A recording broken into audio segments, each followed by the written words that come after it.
महाविकास आघाडीमध्ये पुन्हा एकदा आपल्याला अंतर्गत गडबाजी पाहायला मिळते।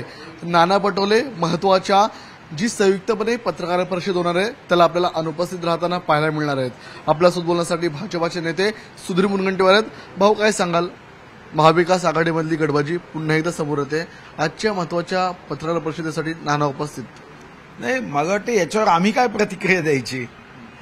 जनहितासाठी जे काही महाविकास आघाडीमध्ये फूट पडत असेल तर जनहितासाठी, राज्याच्या प्रगतीसाठी मला वाटतं हे प्रभू भगवान विठ्ठलाची इच्छा आहे, पांडुरंगाची इच्छा आहे।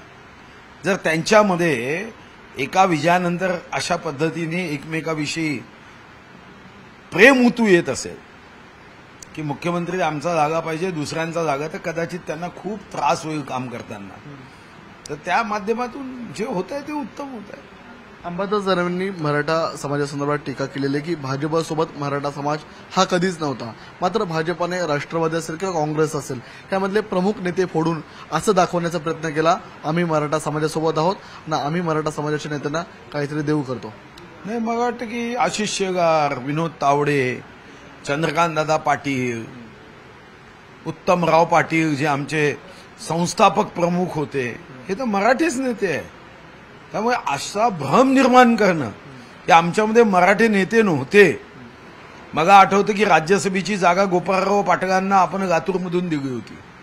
मराठा समाज हा नेहमीच भारतीय जनता पार्टीच्या सोबत होता।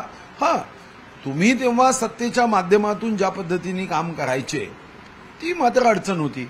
पण मी उलट प्रश्न विचारला की उद्धव ठाकरे साहेबांच्या शिवसेनेत किती मराठा नेते होते, तर मग त्याचं उत्तर देताना मात्र अडचण येण्याची शक्यता आहे। आज राज्यात शाळा सुरू झालेल्या आहेत, मात्र 48 लाख गणवेश जे मोफत मिळणार होते ते उशिरा मिळतात, कारण की हे कॉन्ट्रॅक्ट एका गुजराती कंपनीला देण्यात आलं म्हणून हे लेट मिळत आहेत। काही टेंडरमध्ये टक्केवारीचा देखील घोटाळा झाल्याचा अंबादास दानवेंचा आरोप आहे।